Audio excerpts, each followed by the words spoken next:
These are things you should not be doing in your job interview.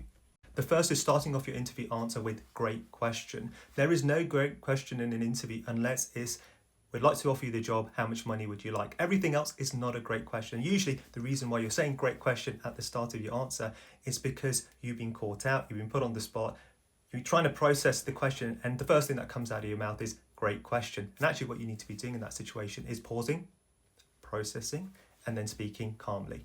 Secondly, you do not need to say, will I be offered the job at the end of the interview? You only need to do this if you work in sales or business development, because closing the deal comes as part and parcel of the job. But anything else, you do not need to say this. Do not put the interviewer in a really awkward situation. They might not be in a position to actually offer you the job at that moment in time because they need to go away and discuss it with many people outside of the interviewing process.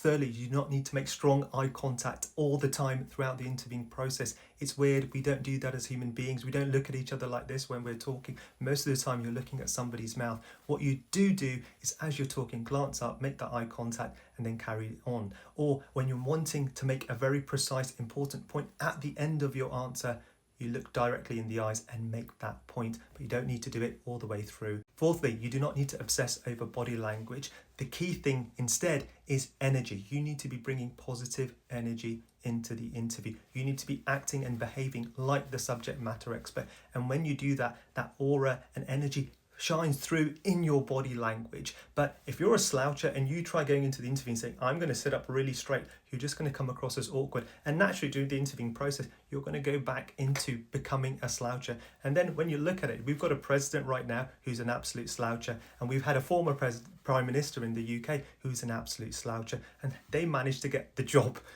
despite not having the best body language. So it's important, but the energy is more important. And finally, if you made it this far into the video, I've got a great surprise for you. We've launched the interview cheat book, which are 10 strategies for 10 of the most common interview questions. It's an audiovisual guide. It's normally £20, but completely free for all of my followers on TikTok. We also then have our cheat book pro if you have an immediate interview coming up. That's the resource for you, and also our one-to-one coaching as well. Link is in the description. Like and follow for more, and I'll see you in the next one.